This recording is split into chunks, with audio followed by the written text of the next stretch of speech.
This reaction is brought to you by my $5 or more supporters at coffee.com/AlexHeitz. I'd like to thank Andreas Glasel, Steph Newtown, Mark Ventura, Cole Alexander, Ben Thrifty, Finbar, Jag, Isidro Perez, and Jamie Mack for sponsoring this video, supporting me, my family, the channel. I appreciate it immensely, and I hope you all enjoy this video.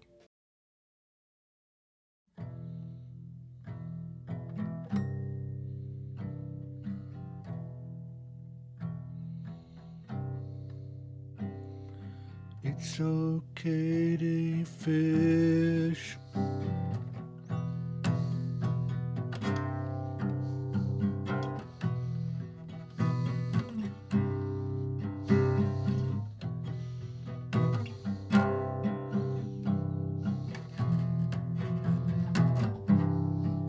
just making you listen to all this. Hi everyone, welcome to a new album reaction. We're finally getting to it, the big one. The big one. Is it better than Nevermind? I don't know. Nevermind was pretty good. A landmark alt rock record, if you will. But some people kind of like this one a little bit more. Maybe a superior version of Bleach or something. I don't know. But I'm very excited to dive into the album that we have here today. For those who don't know, I do unedited reactions on my Ko-fi page, coffee.com/AlexHeitz. For $5 a month, you can get access to unedited reactions from Modest Mouse going forward. That is April of 2021 that I began doing unedited album reactions. Big backlog you can get access to there. You can also hop in at the $1 per month level. Get access to voting in polls that we do every 2 to 4 albums. It kind of breaks up the monotony of artist binges, and we get to just interject with a random miscellaneous album in the mix, and that's going to be what's happening next after today's album. We'll be doing a poll album, and then we'll do Incesticide and MTV Unplugged. So if you want to support the channel, that would be the place to do it. Also got to shout out NordVPN, link in the description. If you're in need of a VPN for whatever reason, encrypt your data, access content from other countries, etc., etc., check out NordVPN, link in the description. Fantastic VPN with great speeds, great prices. Check them out. In Utero. You know, it's like it's when you're in the thing, in the tummy. So yeah, this is the final studio album from Nirvana. 12 tracks, 41 minutes. This came out in 93, a couple years after Nevermind. So I'm actually going to be taking a break off of live streaming for the rest of or for my Saturday live streams for the rest of December this month, and I'm going to soon be working on follow-ups, because I have a bunch of follow-ups that I need to do for a lot of albums. Been kind of putting it off, so not done a follow-up for any Nirvana content so far, so I'm not going to say a whole ton about Bleach or Nevermind. It definitely does feel a little bit like a Pixies situation, where you had like the Surfer Rosa raw thing, which was Bleach. Then with Doolittle, it felt more like focused and almost more like had a little bit more pop appeal to it, and that was Nevermind. And so now it's like, all right, well, are we getting like a bossa nova or Trump Le Monde or whatever with In Utero? I don't know. A lot of notable tracks on here for sure. Heart Shaped Box I have heard before. I've heard All Apologies played in the background of like places I've been, but I've never paid attention to it or listened to it directly. And then I know that Tourette's, the lyrics in the in like the disc sleeve or whatever, the CD sleeve, were all jumbled up, and the word piss was rearranged to say Sips, and that's how Sips, the Yogscast member, got his name. That's all I know about Tourette's. Yeah, lots of bolded tracks on here. Very eager to listen to this. We have Steve Albini on the scene, of course, which I know that Kurt wanted to get him because he had done Surfer Rosa and Pod. So that's kind of cool. Yeah, I don't really know a whole lot about this album. I know they kind of recorded it in solitude and, you know, all things go. And it was only a year later that Cobain had killed himself in April of '94. And then this came out in September of '93. And I know it's kind of meant to be like, claimed that it was more impersonal, and it was sort of meant to be kind of like he was just constantly trying to flip off his fans, wasn't he? It's like, hey, you guys like Nevermind? Well, guess what? We're going to a different direction now.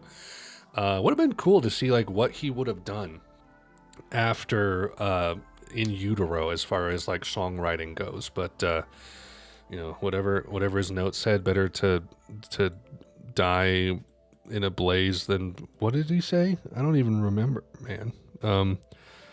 Here's the note. I can't read it. It's just scrawls. You know what I'm talking about. But yeah, the bold songwriting of Kurt I find to be very fascinating, and I'm very eager to listen to the like B-side compilation. I assume it's going to be mostly B-sides, Incesticide, because it has a bunch of things on it, like Dive, Sliver, sorry. Yeah, lots of things on here that I don't think I recognize. Was Downer one of the bonus tracks on Bleach? I don't remember now. But yeah, In Utero, I honestly don't know how I'm gonna feel about this. Yeah, it was a bonus track on Bleach. That's right. I don't know if I'll like Nevermind more. I don't know if I'll like this more, because this seems like it's gonna go back to that raw edge, but this is rated way higher than Bleach. So I don't know. I'm very curious, and we're just gonna go ahead and hop right on in. I don't really have anything else to add here. So, like I said, 12 tracks, 41 minutes, nice tight album. Let's go with the first track, Serve the Servants.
That's an Albini joint right there, man.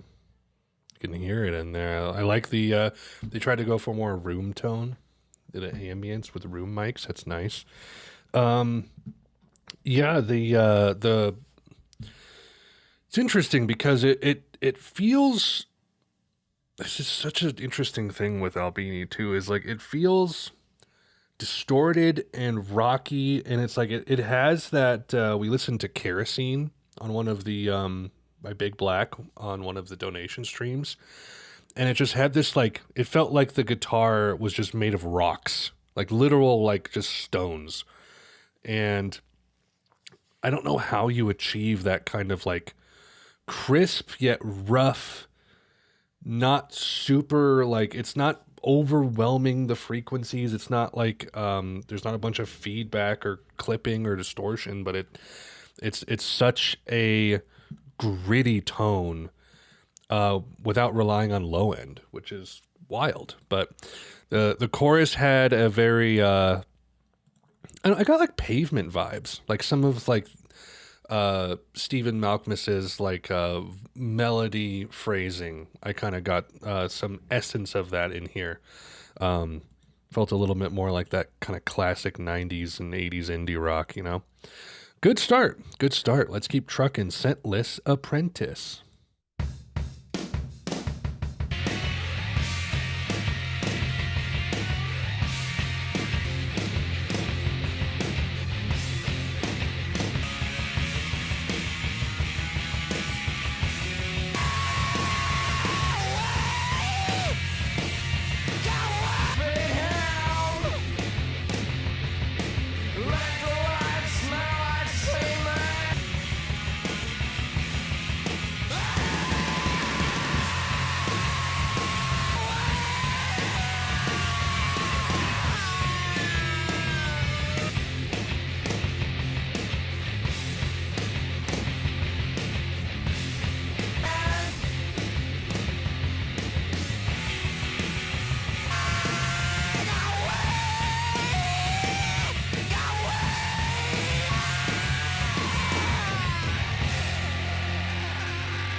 Oh, heavy, man.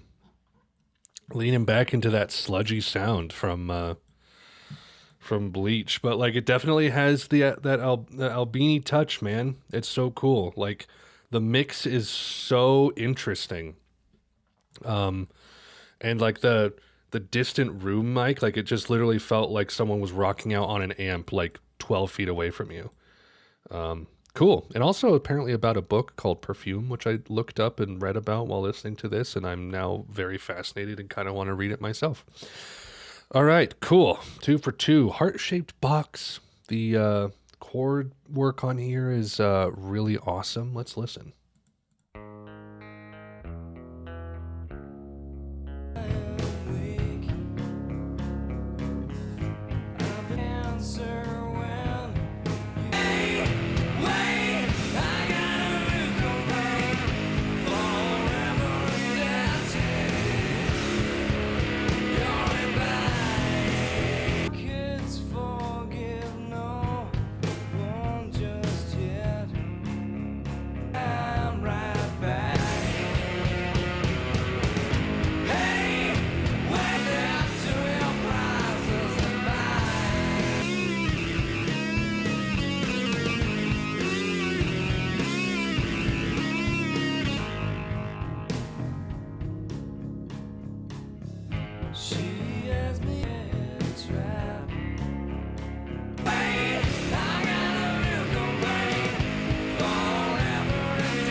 I love a good stilted, weird guitar riff.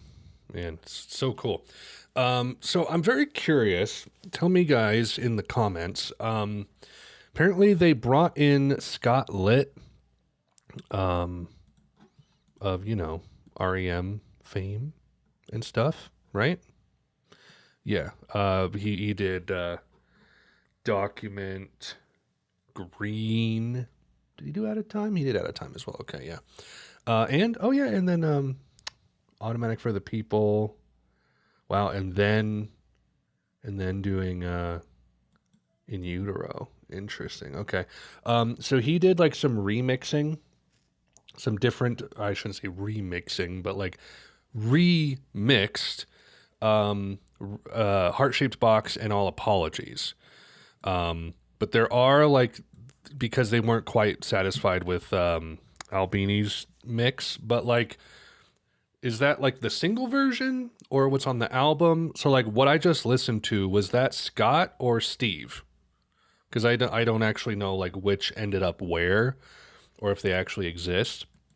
And so if, it'd be nice to know which one that was, if you guys can tell.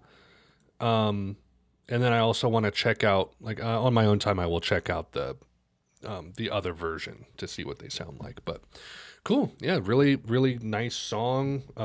It's a funny way to describe Heart-Shaped Box, but it's like it's just the I don't know. It sounded great. The riff is really cool. That guitar distortion was nuts. Fantastic stuff. 3 for 3 so far. Rope Me. I'm not going to say it. I mean, he's going to say it in the song, but I do what I can.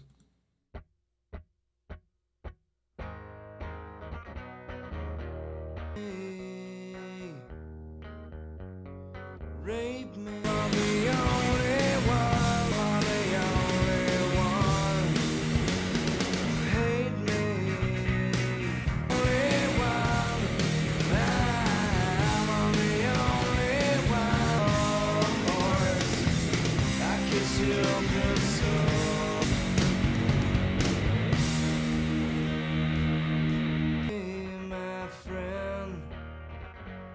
Rape me.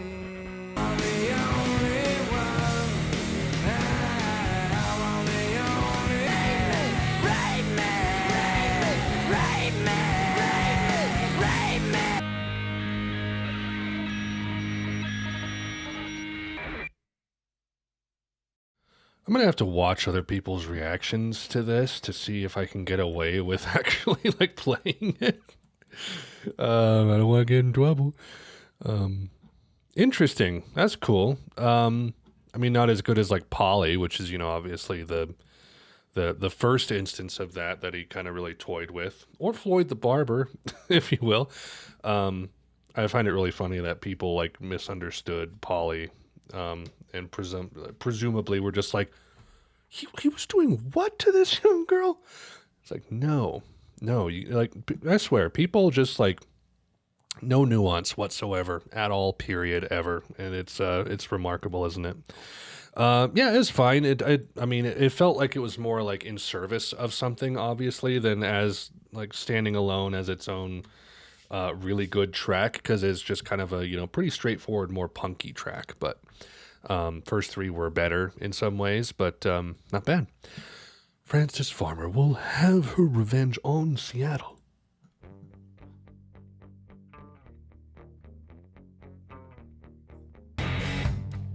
Yes, I'm relieving. Not yes, I'm soothing. And all that she said. I'm a comfort. In a false witness. I hope you're still with us. I'm a comfort in me inside.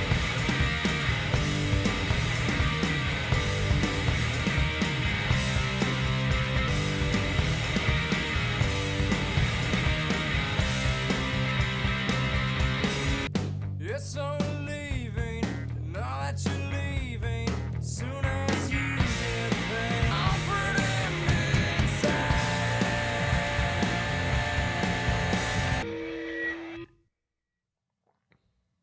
Frances Farmer, a Seattle native actor. Oh, and that's what they named their daughter, Frances Bean Cobain. Wow. Um, yeah, interesting. I don't know. It's. I always find it fascinating when artists like decide that they want to. It's like Mark Hollis doing Such a Shame, because like directly inspired by that book, The Dice Man, whatever it's called, which I really desperately want to read, but it's really hard to get a hold of. Um, and I mean, obviously, Kurt doing the track Scentless Apprentice for Perfume, um, doing tracks that are like very specifically about specific people. I always find interesting. I don't necessarily like them, but they're informative. They tell me about things that I honestly usually don't know otherwise, so that's cool. Um, yeah, not really a favorite. Kind of straightforward, but interesting subject matter. So, Dumb. This is apparently more of maybe like a straightforward alt rock track with some chamber elements. Let's go. I'm not like them, back in town. The sun is gone. Think I'm just happy. We in hell, mended with you. We float around, hang out, have a hangover. Pick me up. I'm not like them, back in town. Think I'm just, I think I'm down. I think I'm down.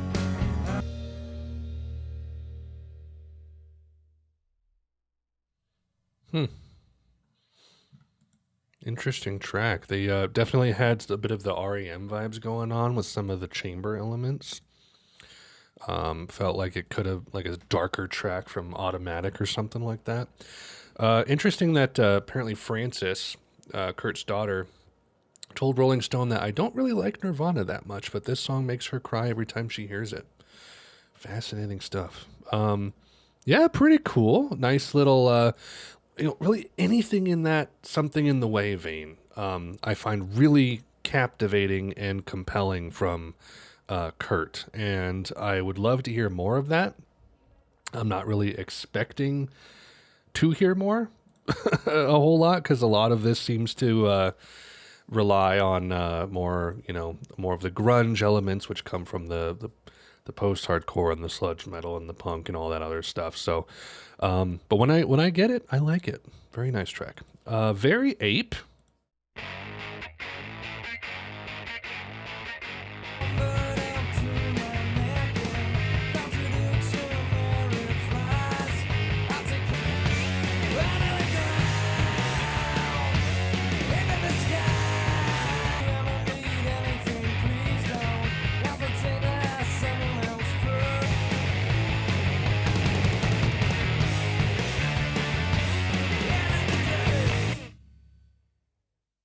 Well, that was fun.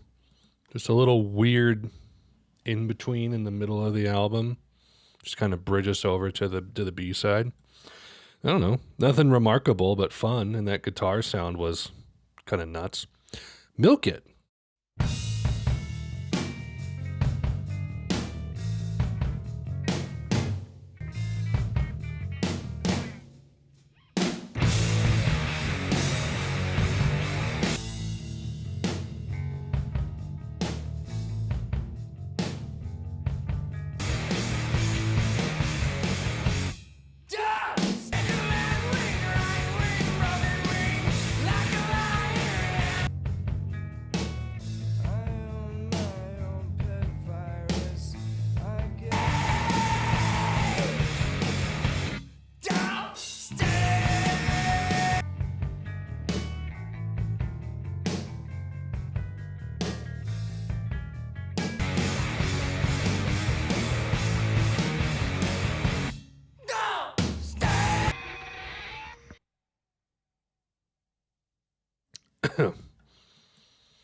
What a thing.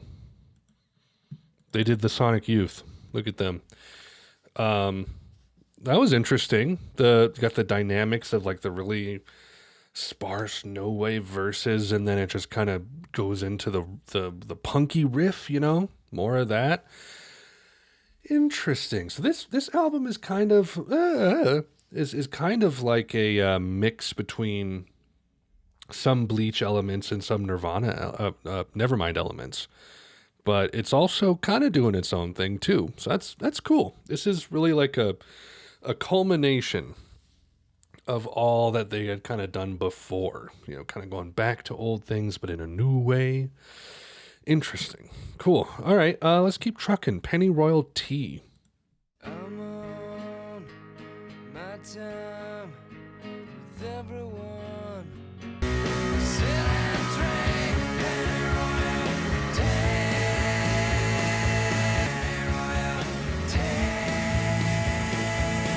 Give me Leonard going afterward inside eternally. What a line.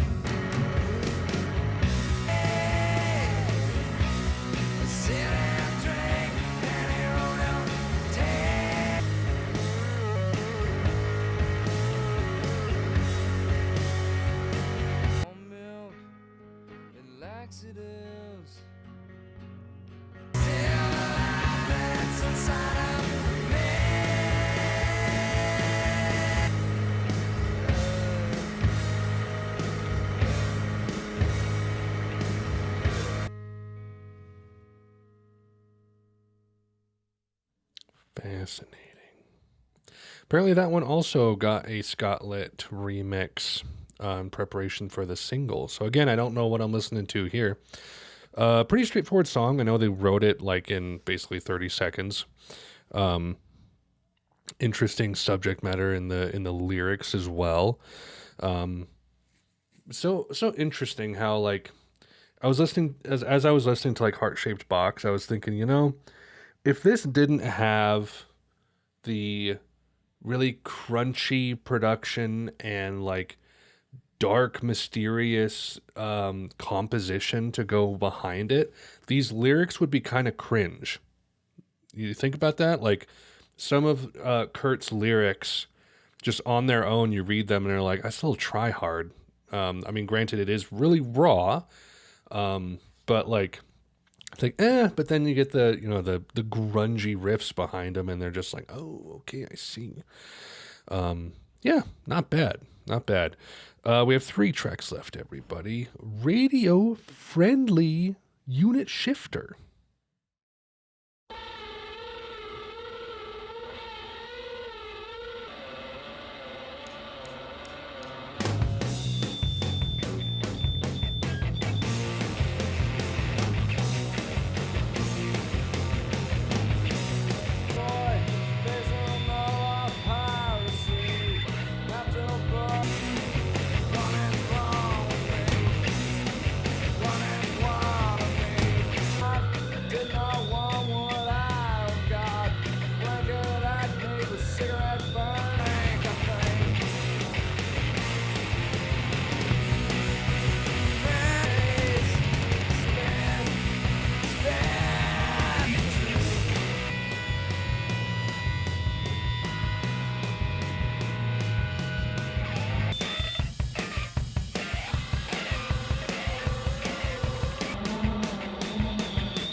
I don't like when the guitars make that crinkly noise.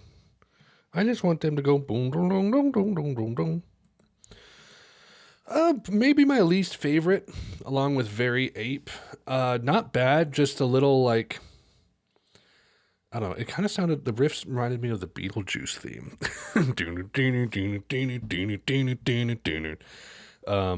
Not bad, not bad. There hasn't been a bad song on the album. There's just been some that are like, there's been more interesting explorations of these ideas previously. But yeah, 2 tracks left. Tourette's. Moderate rock.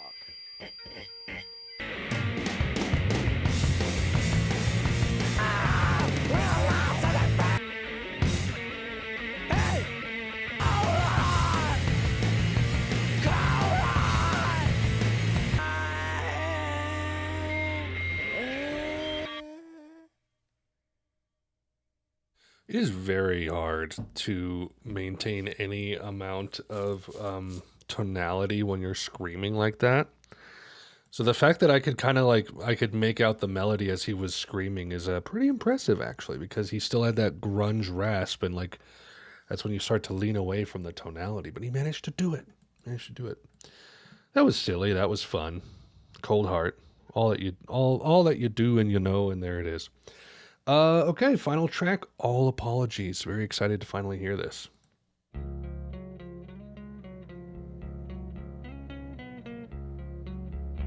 Should I be? All apologies, one is gay. What else could I write? In the sun,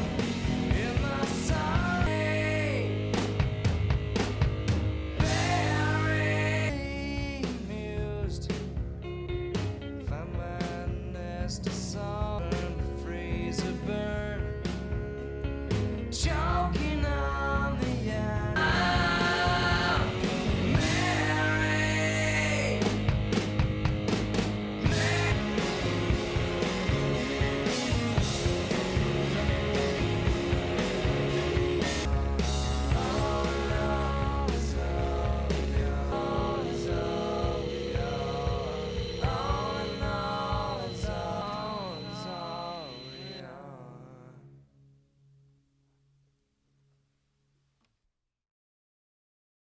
Makes sense that that one's quite popular. I understand. It had more of the like heart-shaped box kind of like straightforward alt rock thing going on with it, but at the same time, it had dynamicism. It got noisy.